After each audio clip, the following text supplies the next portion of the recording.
কালকে না হয়েছে এখন আদাম দিবি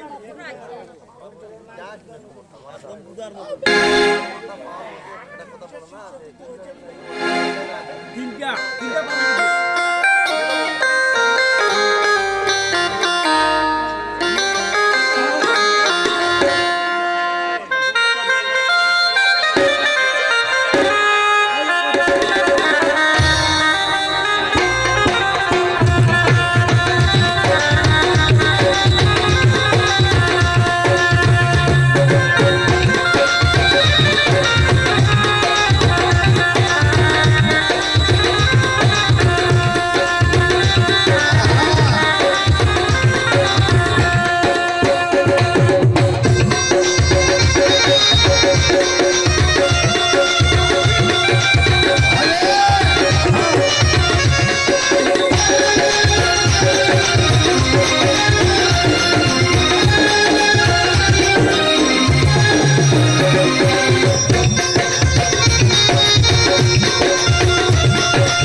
हेलो बैटरी नहीं लगी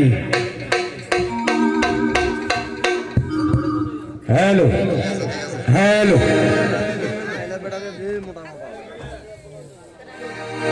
हेलो हेलो अगर सकल एकदम घर बाड़ी परिष्कार घर बाड़ी परिष्कार बोले बोले তুই যদি এতই পারেছি দে তো তোর চাচালা তোর ভাইলা কেন বলাইলে এই বেটা ছিট ছিট ছিট এর জন্য আজকে গানটাই শেষ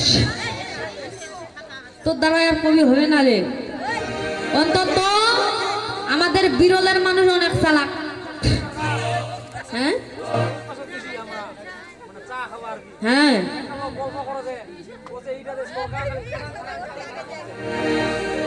হ্যাঁ তো আগেই বলা হয়েছে যে ওই হিজিরা ওই মেয়েও নহে পুরুষও নেই এই বিরলের মানুষ চালাক রে কবি বুঝে জানিস তোর এগুলা কবি চলবে না তোর ওইলা কবি পোকা ধরেছে খায় না ওইটা ধইছে দেলা হদিমে করিও কথা বাং চালা কানা এমনি মার খাবে যাইলো তোমাদের আদিবাসী মাদিবা যাইলো তো তোমরা আমার ভাষা কেনে গান করিবেন তোমরা যেতে পারেন না হ্যাঁ এই ঢুকলি কেন রে ঘুগলি কেন রে আগো সঙ্গ গেরো ওরে ধনলবি সিন্ধুকের চাবি ধনলবি সিন্ধুকের চাবি কাউয়ায় কমলা খাইতে জানে না, জানে না, এই কাউয়াটা কমলা খাইতে জানে না। কাউয়া কি কমলা খাইতে জানে তো? কাউয়া কমলা খায় কোনোদিন? না ফেলাই ফেলাই দিবে হ্যাঁ, এক যতই দাও এই কাউয়া ওই ঠোকরাবে আর ফেলাই হ্যাঁ ওই যে পোষা খাবার দাবারে খাইয়া বেড়াবে। আর যেই পাতে খাবে এই পাতে চেষ্টা করবে। হ্যাঁ ধনলবি সিন্ধুকের চাবি, ধনলবি সিন্ধুকের চাবি তোর কাছে থাকে না। কাউয়াই কমলা খাইতে জানে না, জানে না, কাউয়াই কমলা খাইতে জানে না। ধনলবি সিন্ধুকের চাবি, ধনলবি সিন্ধুকের চাবি তোর কাছে থাকে না। কাউয়াই কমলা খাইতে জানে না, জানে না, কাউয়াই কমলা খাইতে জানে না। আবার বিলে কি আর ইলিশ থাকে, বিলে কি কাঁঠাল পাকে, বিলে কি আর ইলিশ থাকে, ওরে বিলে কি কাঁঠাল পাকে।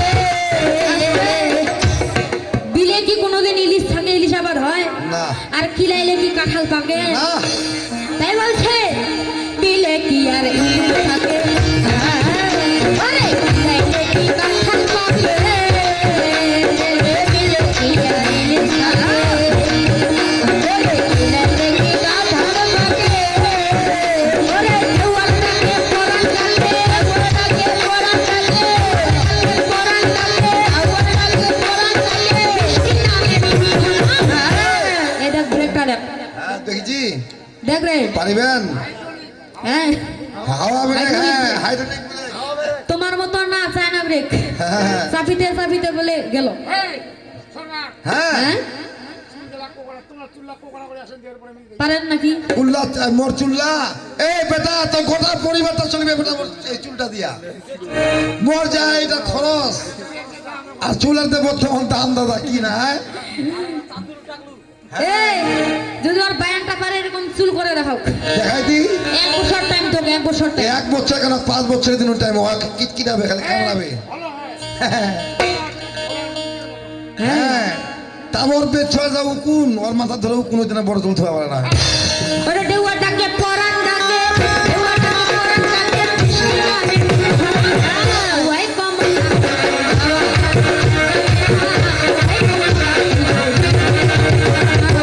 ধন্যবাদ সিন্ধুকের চাবি, সিন্ধুকের চাবি তোরে কাটে, কাউয়াই কমলা খাইতে জানে না, জানে না, কাউয়াই কমলা খাইতে জানে না। ওরে তোর যদি যায় শ্বশুর বাড়ি, তবু ভাইরে করে চুরি, ওরে তোর যদি যায় শ্বশুর বাড়ি, ওরে তবু ভাইরে করে চুরি। চোর যদি শ্বশুর বাড়ি যায়, চোরের কিন্তু ওই চুরকুটি সব থাকে যায়। হ্যাঁ যেমন সৌরভ হ্যাঁ যেমন সৌরভ হ্যাঁ। মোর বাড়ি গেছিল সুযোগ পাইলে কিভাবে শ্বশুরের কাকা শ্বশুর মোরে বাড়ি থেকে একটা চুরি করে নিয়ে গেছিল বেটা ও গিয়েছে বারে কি জোর করে চিরুনি ঘাট চিরুনি গান বাপরে। ওরে তোর যদি যায় শ্বশুর, আরে চুরি করে চুরি, ওরে তোর যদি যায় শ্বশুর বাড়ি, ওরে সুযোগ পাইলে করে চুরি, ওরে অন্তর তাইয়ের কিসের বড়ি, তাইয়ের মিশের বড়ি, তাইয়ের মিশের বড়ি, তাইয়ের মিশের বড়ি, আপন ভাই ওই কমলা থেকে জানা, ওই কমলা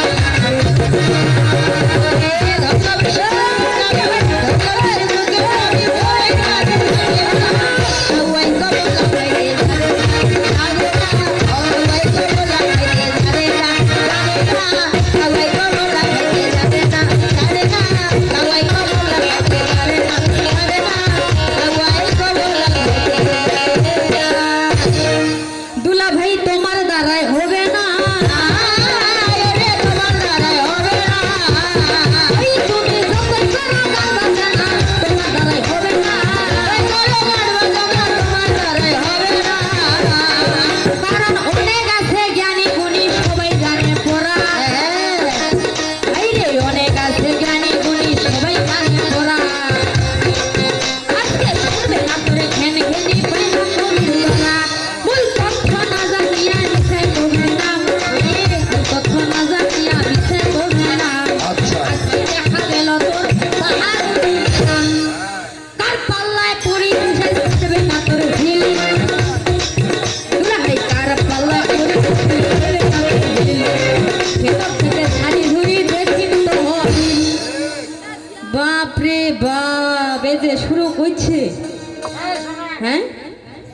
এর কবিলা কেমন জানেন? কেমন? কেমন? এক ডেলি চাল দো ভাগা নিয়ে খামো, ওই চারটা দুবাঘাত গরুটা খাওয়ামো, ওদের এক বোতল পানি দেওয়া হাঁটিয়া ফুলছি। তুই গোয়ালি বাড়ি আর কলি বাড়ি হয়েছি রে? এরকম করলে তো হ্যাঁ, এ কি ব্যাখ্যা শোনাচ্ছে আর বলতেছে যে কোরআনের ব্যাখ্যা তো আপনাদের ভালো লাগবে না। এই আমার যে মা চাষিগুলো এত খুন ধরে যে এত কষ্ট করে ঠান্ডার মধ্যে বসে আছে, ওদেরকে কিছু বলছো বাজে কথা ছাড়া? এ সরকার, হ্যাঁ, খারাপ কথা শোনাই আগে মা গুলো তারাই দিন, আর এখন আনিস হয় হাদিসের গল্প থাকিবে। হ্যাঁ, এই! তোমার গান বাজে না ভালো না,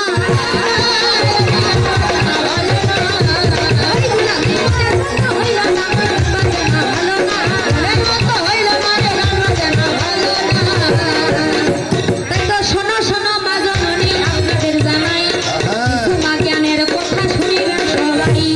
একদিন দিনের নবী কি কর্ম করিল, একদিন দিনের নবী কি কর্ম করিল, তার মেয়ে ফাতেমাকে ডাকাইয়া আনিল।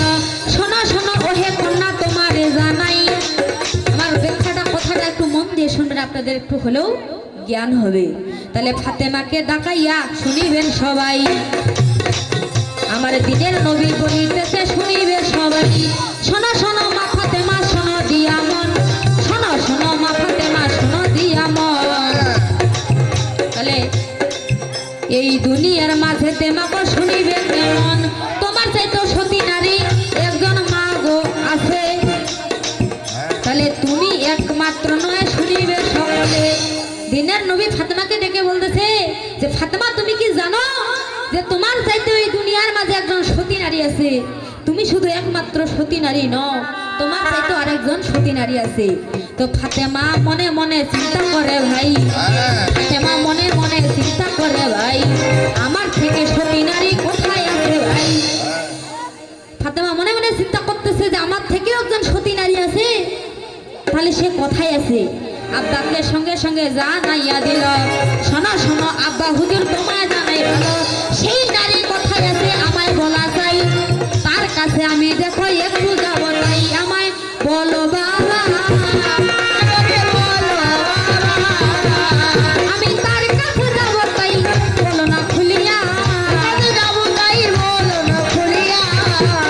তাহলে কয়েকদিন পরে ফাতেমা ভাই বাবা দেখাই দিল অরণ্য জঙ্গলের মাঝে, তাই অরণ্য জঙ্গলের মাঝে একজন কাঠুরিয়া আছে, তার একজন দেখো স্ত্রী রইয়াছে, ওই অরণ্য জঙ্গলে তাদের বাস হইয়া গেল। ফাতেমা তার কাছে সুন্দর মতো পরের দিনে গেল, চলিয়া গেল ছাড়া ছাড়ি নাই। যখন সালাম দিয়া দেখো ডাকিতেছে ভাই, ওই জঙ্গলের মধ্যে কুঠিরে যখন সালাম দিল, আগে সালাম দিয়ে ডাকতেছে যে কেউ কি ঘরের মধ্যে আছেন। যখন এভাবে ডাকলো, কাঠুরিয়ার স্ত্রী কি করলো, সালামের জবাব দিয়ে বলল যে আপনি কে এসেছেন, দয়া করে আপনার একটু পরিচয়টা আমাকে দিবেন। তো সঙ্গে সঙ্গে ফাতেমা বলতেছে যে আমি হইলাম নবীর নন্দিনী ফাতেমা, তুমি দয়া করে একটু ঘরের দরজাটা খুলো, তোমার সঙ্গে আমার কিছু জরুরি কথা আছে। তো সঙ্গে সঙ্গে নারীটা জানিয়ে দিল ভাই, শোনো শোনো ও ফাতেমা তোমারে জানাই, তোমার সঙ্গে দেখা করার আমার বড় ইচ্ছা ভাই, কিন্তু দরজা আমি দেখো খুলতে পারবো নাই, কারণ স্বামীর হুকুম লাগিবে। কথা বলি আমি কাজে কাজে স্বামীর হুকুম লাগিবে, আমি কাজে কাজে স্বামীর হুকুম লাগিবে। তাহলে এই কথা বলিয়া ছাড়াছাড়ি নাই, ফাতেমা ঘুরিয়া বাড়ি গেল ভাই। পরের দিনে আবার আসলো শোনো দিয়া মন, তখন বড় ছেলে হুসেনকে নিল কেমন। তার ছেলে বলতেছে মা তুমি কালকে যেন কোথায় জানি গেছিলে, তো আজকে আমিও তোমার সঙ্গে যেতে চাই, তুমি কোথায় যাচ্ছ? তো হুসেনকে সঙ্গে নিয়ে ছাড়াছাড়ি নাই। তখন বনের মধ্যে যখন চলিয়া গেল ভাই, আবার সালাম দিয়া যখন ডাকিতে লাগিল, সঙ্গে সঙ্গে নারীটা বলিতে লাগিল আজকে কে কে এসেছো ভাই, খুলে খুলে একটু আমায় বলা চাই। ফাতেমা বলতেছে যে আমি আজকে আমার বড় ছেলে হোসেনকে নিয়ে এসেছি, তুমি দয়া করে দরজা খুলো, তোমার সঙ্গে সাক্ষাতের আমার খুব দরকার। তো আবার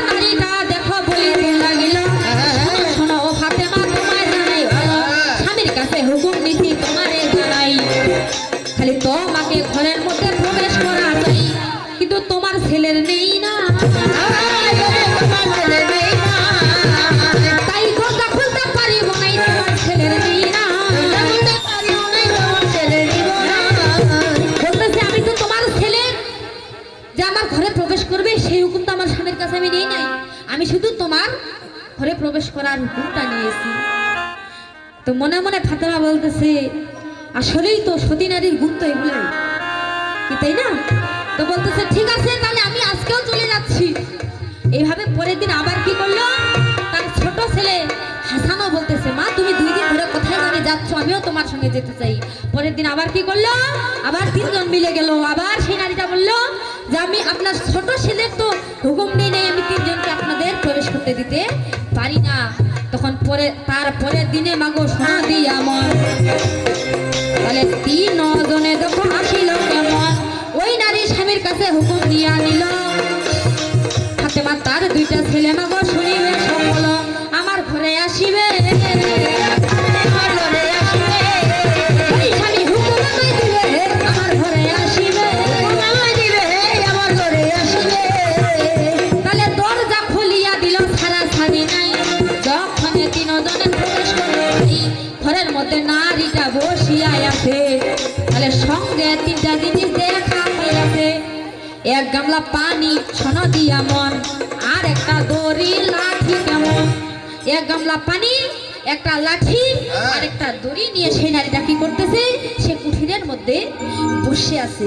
যখন বসে আছে ফাতেমা তাকে সর্বপ্রথম জিজ্ঞাসা করলো যে হে মহিষী নারী, আমি তোমার সঙ্গে 1 দিন নয় 2 দিন নয় 3 দিন ফেরত যাওয়ার পর আবার আজকে তোমার সঙ্গে আমার সাক্ষাৎ হয়েছে। তো তুমি দয়া করে আমাকে একটি প্রশ্নের জবাব দিবে। এই যে তুমি যে বসে আছো, এই ঘরের মধ্যে বসে আছো 1 গামলা পানি নিয়ে, একটা দড়ি নিয়ে আর একটা লাঠি নিয়ে, এটার কারণ কি? এটার সঙ্গে সঙ্গে নারীটা বলিতে লাগিল তুমি শোনো শোনো ও ফাতেমা, তোমার আমার স্বামী কাঠুরিয়া জানে তো সবাই, সারাদিনে বনে জঙ্গলে কাঠ কাটে ভাই, কত ক্লান্ত হইয়া রে ধন, বাড়িতে সন্ধ্যাবেলায় আসে কেমন, বাড়িতে আসিয়া ছাড়া ছাড়ি নাই, তার উজু করার দরকার হবে শুনিবেন সবাই। আমার স্বামীর সারাদিন বনে জঙ্গলে কাঠ কেটে ক্লান্ত হয়ে বাড়িতে যখন আসবে অবশ্যই তার উজু করার প্রয়োজন হবে। এই জন্য আমি আমার স্বামীর যাতে কষ্ট না হয় আমি পানি এনে রেখেছি। তো বলতেছে বুঝলাম, তাহলে এই দড়িটার লাঠিটা কেন? বলতেছে আমি যদি কোনো দোষ করি ভাই, স্বামী আমায় যেন দেখো শাস্তি দিবে ভাই, শাস্তি দেওয়ার জন্য আমি লাঠি এই জায়গায় রাখিব। তাহলে কোনো দোষ করলে আমি শাস্তি পাইয়া যাব। বলতেছে আমি যদি কোনো দোষ করে থাকি, আমার স্বামী যেন আমাকে আরামে আমাকে শাস্তি দিতে পারে, সেই জন্য আমি কি করেছি, এই লাঠিটা এখানে রেখেছি। তো বলতেছে তাহলে দড়িটা কেন? বলতেছে মার আর সময় মাগো শোনো দিয়া মন, আমার হাত পা ছুড়াছুড়ি হবে কেমন, তাহলে হাত পাও বাঁধিয়া সারা ছাড়ি নাই, স্বামী শাস্তি দিতে আমায় পারে ভাই, স্বামী যেন আমাকে হাত পা বেঁধে যেন আমাকে শাস্তি দিতে পারে, এই জন্য আমি দড়িটাও রেখেছি।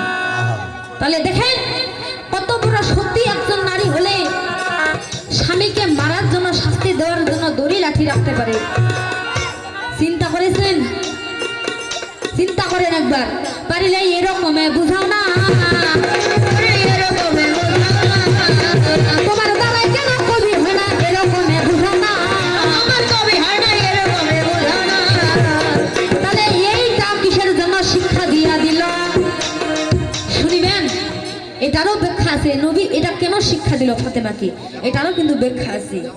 কারণ একদিনে ফাতেমা কি কর্ম করিল, তাহলে একনা দিনে ফাতেমা কি কর্ম করিল, তারা অনেক গরিব ছিল জানেন তো সকল। তার 3 দিন 4 দিন পরে ভাই একদিন বাড়িতে উনুন জ্বলে ভাই, 3 দিন 4 দিন 5 দিন নাই, একদিন এক বেলা তাদের কি হয়, চুলা জ্বলে বাড়িতে। এমন দরিদ্র ছিল ফাতেমা এবং হযরত আলী। তো এই ফাতেমা কয়েকদিন ধরে অসুস্থ বলে কি করলো, তার স্বামী হযরত আলীকে ডেকে বলতেছে যে হে প্রাণের স্বামী, আর কতদিন এভাবে না খেয়ে থাকবো, আমাদের শিশুরা তো কষ্ট পাচ্ছে, তো যাও আমার স্বামী বিয়ের সময় আমাকে একটা শাড়ি দিয়েছিল, এই শাড়িটা বিক্রি করে যা পুঁজি হবে সেই পুঁজি দিয়ে তুমি কিছু খাবার নিয়ে আসো। তো সঙ্গে সঙ্গে হযরত আলী কি কর্ম করিল, শাড়িখানা নিয়ে গেল শুনিবেন সকল, বাজারেতে নিয়ে গেল, ছাড়া ছাড়ি নাই, বিক্রি করার জন্য শুনিবে সবাই, যখন এতে বাজারে চলিয়া গেল ভাই শাড়ি খানা ধরে দেখো বসে আছে ভাই কেহ কিন্তু কিনে না ওই কথা না বলিলেও চলে না, কেহ কিন্তু কিনে না, বলিলেও চলে না, কেহ কিন্তু কিনে না। কারণ শাড়ি খান ছিল পুরাতন, এই জন্য বাজারে নিয়ে হযরত আলী বসে আছে অনেকক্ষণ যাবত, কিন্তু শাড়িটা কেউ নিচ্ছেও না, শাড়িটা বিক্রিও হচ্ছে না। এইদিকে একজন লোক ভাই আসলো, তাহলে একজন মহান লোক ভাই আসলো, আসিয়া হযরত আলীকে জিজ্ঞাসা করিল, শোনো শোনো হযরত আলী তোমারে জানাই, তুমি শাড়ি খান কত দামে বিক্রি করবে ভাই? আমি শাড়ি খান কিনিব। তাহলে সঙ্গে সঙ্গে ওই লোকটা হযরত বলিয়া ভাই দিল, বলতেছে হযরত আলী মনে মনে চিন্তা করতেছে যে শাড়িটা তো পুরাতন একটা শাড়ি, এই শাড়িটার কত হইতে পারে? উঠতে হইতে পারে 1 দিরহাম কিংবা 2 দিরহাম।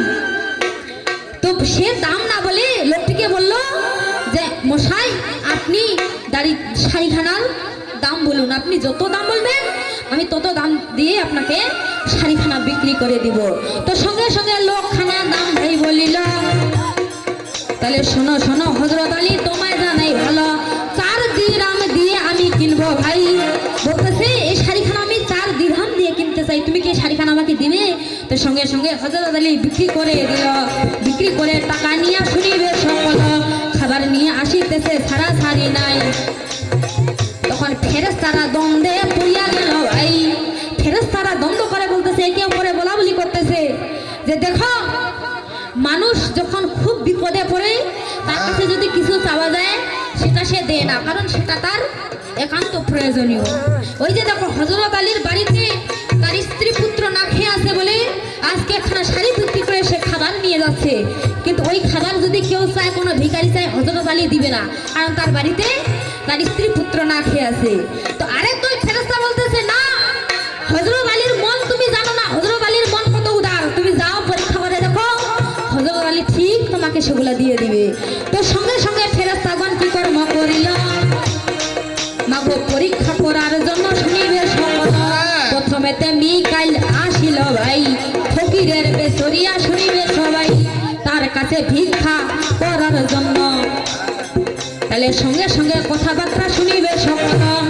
যখন হযরত আলীর কাছে এসে সেই ভিখারি সেজে মিকাইল এসে বলতেছে যে হযরত আলী আমি আজ থেকে 7 দিন না খেয়ে আছি, তুমি আমাকে কিছু খাবার দাও, তাহলে আমি আমার পেটের ক্ষুধা নিবারণ করি। তো হযরত আলী মনে মনে চিন্তা করতেছে, আরে আমরা 3 দিন 4 দিন যাবত না খেয়ে আছি, সে আছে 7 দিন। আরে মানুষের পেটের ক্ষুধা রেখে আমি কিভাবে আমার পেটের ক্ষুধা নিবারণ করি? তো ভিক্ষুকে কি করলো, সমস্ত খাবার যা টাকা পয়সা ছিল সব দান করে দিল। এইভাবে মন খারাপ করিয়া ভাই চিন্তা করতে করতে বাড়ি দেখো আসেছে তাই। এখন মনে মনে চিন্তা করতেছি যে এখন আমার স্ত্রী পুত্রের জন্য আমি কি নিয়ে যাব, তারাও তো অপেক্ষা করে বসে আছে। তো পথ দিয়া হাঁটিতেছে সোনা দিয়া মন, একজন লোক নাগো কি করলো, এখন লাল ঘোড়া নিয়ে ভেঙে ছাড়া ছাড়ি নাই। তাহলে হযরত আলীর দেখো সামনে আসলো, হযরত আলীর সামনে এসে লোকটি বলতেছে যে হে হযরত আলী, তুমি কি আমার ঘোড়াটা কিনতে চাও? তুমি যদি আমার ঘোড়াটা কিনো তাহলে আমি বড় উপকৃত হব।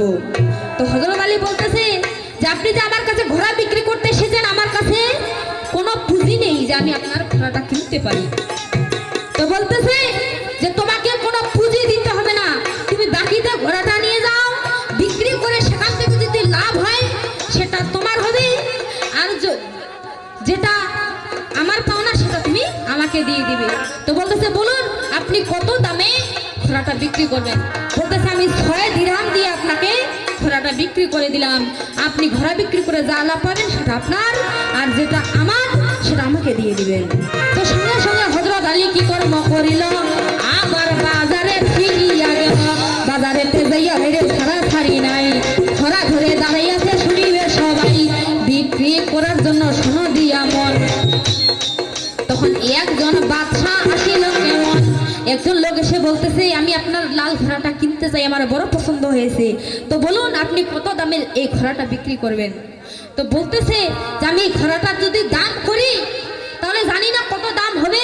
সেই লোকটিকে আবার সে ভরসা দিয়ে বলল যে আপনি বলুন যে আপনি কত দাম দিয়ে ঘোড়াটা বিক্রি করতে চান।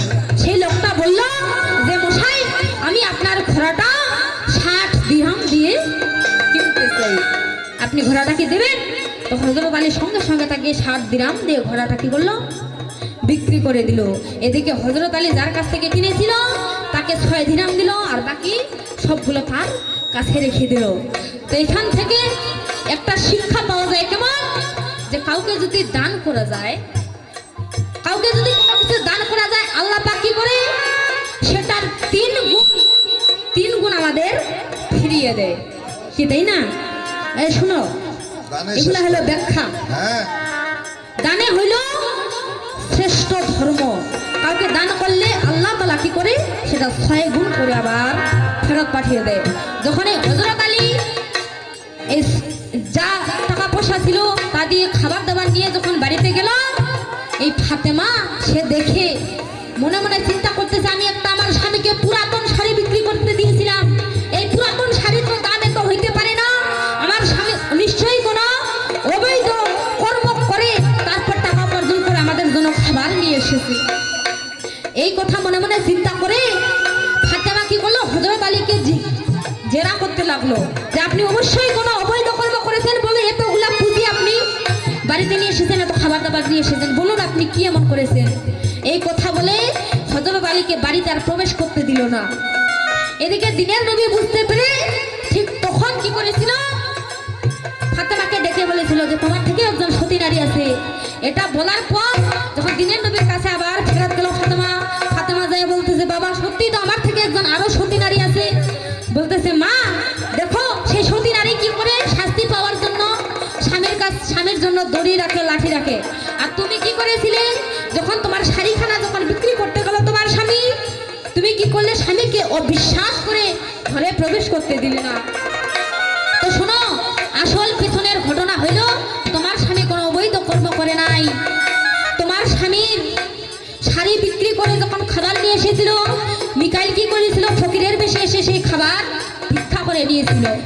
তারপর কি করলো, জিব্রাইল আসলো ঘোড়া নিয়ে, জিব্রাইল ফেরেশতা কি করলো ঘোড়া নিয়ে আসলো, তোমার স্বামীর কাছে বিক্রি করলো। সেই ঘোড়া আবার কিনলো কে, ইসরাফিল ফেরেশতা। এই ফেরেশতাগণ তোমার স্বামীকে পরীক্ষা করেছিল, আর সেই পরীক্ষায় উত্তীর্ণ হয়ে তোমার স্বামী তোমাদের জন্য খাবার দাবার নিয়ে এসেছিল। তুমি তোমার স্বামীকে অবিশ্বাস করেছো, এটা তোমার ভুল হয়েছে। ফাতেমা নিজের ভুল নিজে বুঝতে পারলো। তাহলে চিন্তা করেন, হ্যাঁ পারলে এইরকম বুঝাও না,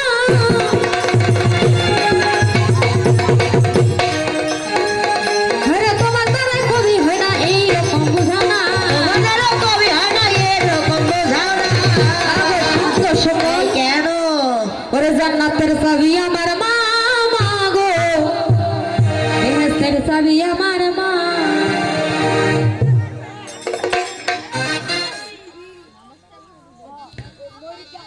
জান্নাতের চাবি আমার মা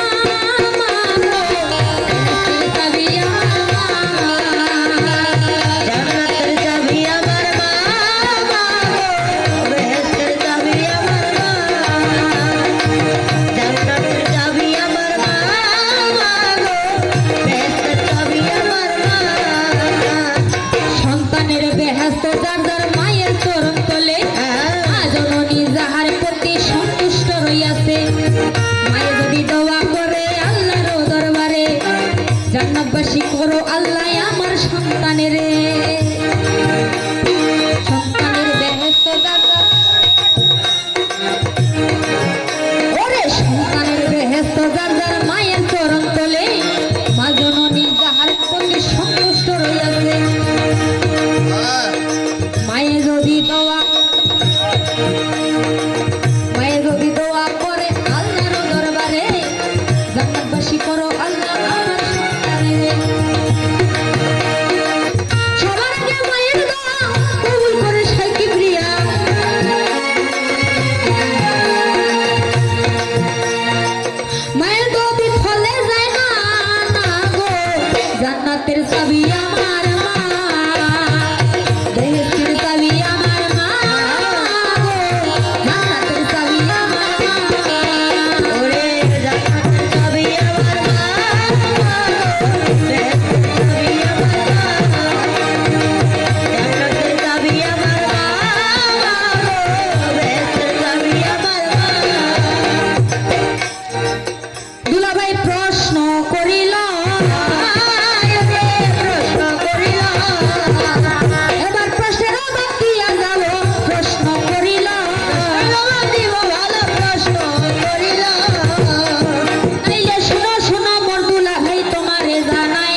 প্রশ্ন কি করছে বলেন? নবী নয়, সেটা কোনো নবী নয়। বলেছেন এমন একজন ব্যক্তি ছিল, এমন একজন ব্যক্তি ছিল যার জন্য 100টা কবর খনন করা হয়েছিল। সেই ব্যক্তিটার নাম কি? সেই ব্যক্তিটার নাম কি? তোমার নাম শুনে কি হবে? নাম শুনে কি হবে? আছে, এটা কোনো লাভ আছে আমি বলতে মনে করি না। ওই ব্যক্তিটার নাম কি বা হইয়া গেল? খলিফা মনসুর নাম শুনিবে সকল। ওই ব্যক্তিটার নাম হলো খলিফা মনসুর। এটা শুনে কোনো লাভ হইল? কারণ তার শত্রুরা ভাইরে শোনো দিয়া মন তাকে পুরিয়া ফেলেছিল, শুনিবে কেমন? এই জন্য 100টা কবর খনন করা হইল। পরিষ্কার কথাবার্তা শুনিবে সকল আমার পরিষ্কার জবাব, পরিষ্কার জবাব। এই কথা আমার কাছে নাই তো অভাব, পরিষ্কার জবাব আমার কাছে নাই তো অভাব, পরিষ্কার জবাব। তাহলে যাক থাকে এ পর্যন্ত আর দরকার নাই, আমার যাক থাকে এ পর্যন্ত আর দরকার নাই। তাহলে শোনো শোনো মর্দুলা ভাই শুনিবে সবাই, তাহলে শোনো শোনো মর্দুলা ভাই শুনিবে সবাই। তাহলে নামাজের সময় হইয়াই আসেছে, তাহলে পরিষ্কারের কথাবার্তা শুনিবে সকলে। আচ্ছা, কয়টা বাজে এখন? নামাজের সময় কিন্তু হয়ে আসতেছে। হ্যাঁ, প্রশ্নের তো ভাঙাই দিলাম, ভাঙাই তো দিলাম যে ব্যক্তিটার নাম ছিল খলিফা মনসুর। তো তোমার কাছে আমি প্রশ্ন রেখে যাব। দুলাভাই দ্বিতীয় পাল্লাতে একটা গান গেয়েছিল, মনে আছে? গানটা গেয়েছিল মেরাজ থেকে। গানটা গাইল মেরাজ থেকে যে একটু দাঁড়াও দাঁড়াও ইয়া মোহাম্মদ, তোমায় নয়ন ভরে একবার দেখবো। তো আমার এখান থেকে একটা ছোট প্রশ্ন থাকবে। আচ্ছা বলেন তো, আপনার কি হয়েছে? না এইভাবে গানের মাঝে কথা বললে তো হবে না। আপনার কোনো সমস্যা থাকলে বলেন।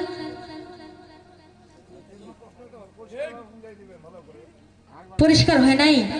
আরেকবার বলেন তো। উনি প্রশ্ন করেছিলেন যেমন একটা ব্যক্তি ছিল তার 100টা কবর খনন করা হয়েছিল। কি জায়গা বললাম না? তো ওই ব্যক্তিটার নাম কি ছিল? কেন 100টা কবর খনন করলো? আমি তো বললাম তার শত্রু তার লাশটাকে কি করেছিল? পুড়িয়ে দিয়েছিল। এই জন্য তার জন্য 100টা কবর খনন করা হয়েছিল। ওই ব্যক্তিটার নাম হলো খলিফা মনসুর। হয়েছে? হ্যাঁ, এটা কোনো নবী না, ওই ব্যক্তিটার নাম হচ্ছে খলিফা মনসুর। তো তোমার কাছে আমার প্রশ্ন থাকবে যে আচ্ছা বলেন, আপনাদের বাড়িতে যদি কোনো আত্মীয় আসে, ওই আত্মীয়টাকে কি করেন? আপনারা আগে বসতে দেন, তাই না? তো এই জায়গায় গানের মধ্যে বলেছে একটু দাঁড়াও দাঁড়াও ইয়া মুহাম্মদ, তোমার নয়ন ভরে একবার দেখবো। তো আল্লাহ পাক কেন নবীকে দাঁড়াইতে বললো? বসতে না বলে কেন নবীকে দাঁড়াইতে বললো? আর এখানে বলল সরকার যে এখান থেকে মেরাজ থেকে নাকি 30টা রোজা আর 5 ওয়াক্ত নামাজ এসেছে, তাই না? কিন্তু না, হাদিস বলতেছে 5 ওয়াক্ত নামাজ আগেই এসেছে। আগে কি কেউ নামাজ পড়তো না? আগেও মেরাজের আগেও নামাজ পড়েছি। তো তোমার কাছে প্রশ্ন, এই 5 ওয়াক্ত নামাজ কোথা থেকে সৃষ্টি হইল? কোথা থেকে 5 ওয়াক্ত নামাজটা আসলো? তাহলে পরিষ্কারের জবাব দিবে, সারাসারি নাই। তাহলে পরিষ্কারের জবাব দিবে, সারাসারি নাই। এবার আমিও শুনিব কথা, শুনিবে সবাই। এবার আমিও শুনিব কথা, শুনিবে সবাই। আমি এখন তো পালি সারি আর দরকার নাই, আমি এখন তো পালি সারি আর দরকার নাই। তুমি খেলো কাটি বা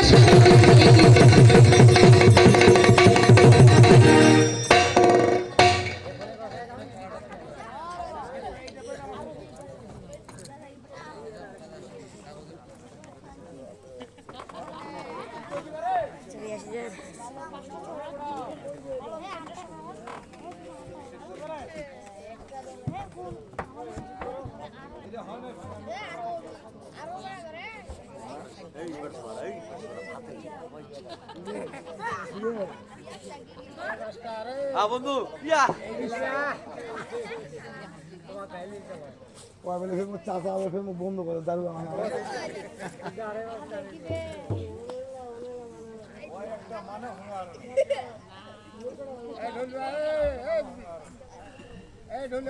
আর হলো ভাই অল্প করি মানে পালি করে একটু করে এখন নামাজের 5 মিনিট আগে তুই সিগন্যাল দিব বেড়াচ্ছে 5 মিনিট আছে আমরা বাদ দেব। হারা শুনো হারা একটা পছন্দ দিছে পছন্দটা ভাঙি দিবে আবি কাগজ লেগে দিছে কাক দিছি তুই পারে ওই এক দিছে ওই মহিলা ডাক মহিলাটা ও মাক তুই ধরি ফেলা তার পাড়াই